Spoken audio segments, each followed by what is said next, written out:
ఏమైంది? నిన్న నైట్ నిద్రలో పట్టేసింది. ఏంటిది? Life long gun massager. ఈ లైఫ్ లాంగ్ గన్ మసాజర్ నాకు చాలా రిలీఫ్ ఇచ్చింది. ఈ ప్రోడక్ట్ మీకు కావాలంటే లింక్ డిస్క్రిప్షన్లో ఉంది. కూపన్ కోడ్ కూడా ఉంది.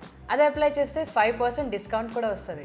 మూవీస్ అయినా సరే మనకు కొంచెం బెస్ట్ బ్రో, ఎందుకంటే దానికంటే సపరేట్గా రైటర్స్ ఉంటారు, డైరెక్టర్ ఉంటారు, మనం వెళ్ళి యాక్ట్ చేసి వచ్చేయచ్చు. బట్ కాంటెంట్ క్రియేట్ చేయడం అనేది చాలా చాలా కష్టం. అందులోని కామెడీ చేయడం వల్ల ఇంకా కష్టం. సో ఇది కాకుండా మనతో పాటు వందల వేల మంది వచ్చేస్తున్నారు, ఇంట్లోనే చేసేస్తున్నారు మొత్తం అంతా. దాంట్లో ది బెస్ట్ మనం ఇచ్చుకుంటూ రావాలన్నది ఇంకా కష్టం. సో అందుకని నేను ఒక వీడియో చేశానంటే ఆ వీడియో వర్కౌట్ అవుతుందా అవ్వదా లేదు అంటే ఇది కాకుండా ఇంకేం చేస్తే బాగుంటుంది. అందుకే నేను ఏం చేస్తానంటే మ్యాక్సిమం బ్రేక్ ఎక్కువ తీసుకుంటాను. నేను కొంతకాలం వీడియోస్ చేశానంటే మళ్ళీ కొంతకాలం వీడియోస్ చేయను. ఇంకా తర్వాత మళ్ళీ ఒక 6 months 4 months 5 months బ్రేక్ తీసుకొని మళ్ళీ చేసాం అంటే రీఫ్రెష్మెంట్ లేదంటే మనం సింపుల్గా చేయలేం.